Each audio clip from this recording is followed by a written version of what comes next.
It's time to finally dive in and build my mantle.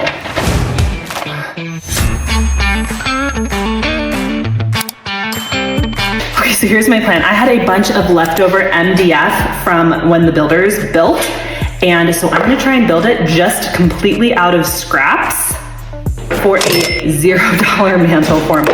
However, I'm gonna put all of the plans over on my blog with all of like the dimensions, and I bet you could build this out of one sheet of MDF, so it would be around 55 bucks.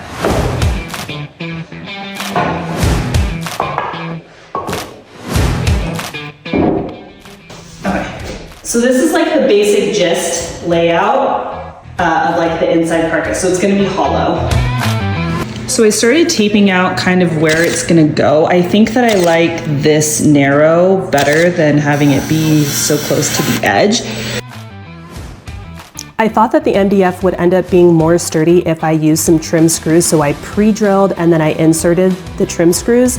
And to be honest, this still ended up splitting the MDF even though I had pre-drilled. So we scrapped the screw method and we secured everything together with 2¼ brad nails and then lots of wood glue. Now, something I want to know is because we were dealing with the dimensions that we had of all of the scrap pieces of MDF, we ended up having to put a seam on places where if I was cutting all of this from scratch, I wouldn't put seams. So if you two are building your custom fireplace, take into account that anything that's on the face, you want those to be the widest boards, and then what is on your left and your right, you want to tuck behind, and then that way your seams are never on the face of your fireplace.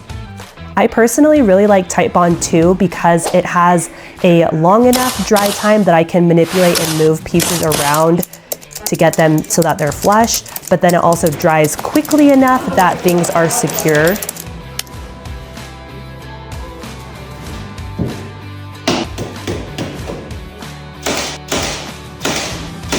As you add each of the pieces, it's super helpful to have another person or to have a series of clamps help hold everything flush as you nail it together. That way you don't have to sand down a huge lip. And when you go to add Bondo and sand everything down, it really looks like it's just one solid piece instead of multiple pieces put together because you can see all the different lips. At this point, you could take this carcass and you could transform it into whatever style of fireplace that you want. If you want it to look more craftsman or more rustic, you can go that direction with creating some Bad and Borton box molding trim. I wanted mine to look a little bit more traditional, so I added some extra layers of MDF. That way, this base cap molding had something to rest against. And I installed all of this base cap molding with just 23 gauge pin nails.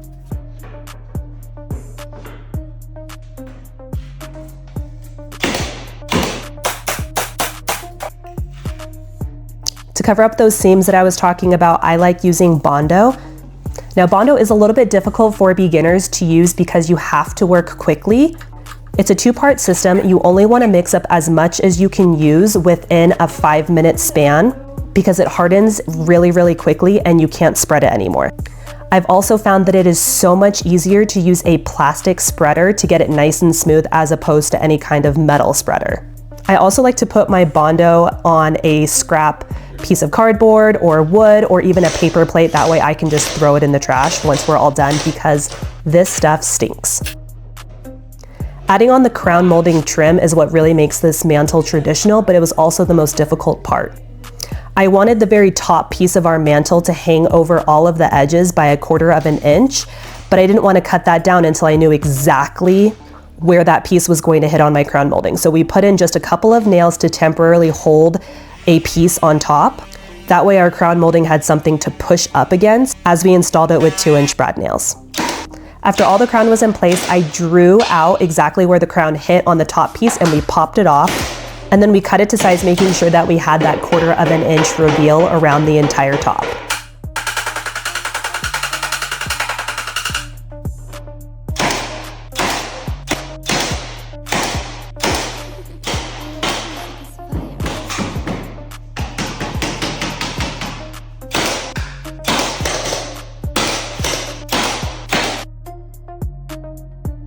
After letting everything dry and cure for a night, we then primed it with 123 Zinsser primer. This is my go-to just basic primer to get everything consistent and cohesive and ready for paint. Right now, but we're going back and forth. Do we leave It's like a trim piece, like you painted the color. the fireplace, or do we paint it the door color?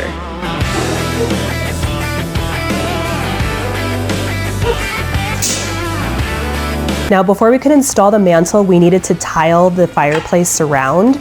I opted to use this black tile that would blend in with our actual fireplace box. Since we are tiling on a wall, and there's not anything really holding the tile up from the bottom, I use Acryl Pro, which is an adhesive that is meant for walls. It kind of has a glue-like consistency so that it will hold in place.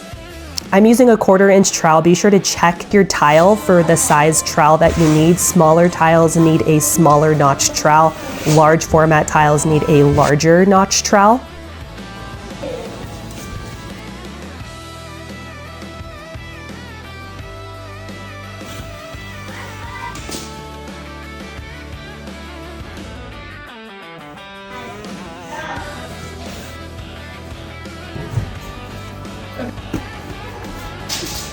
So now this piece I'm gonna secure onto the actual mantle, and then it just like sits there.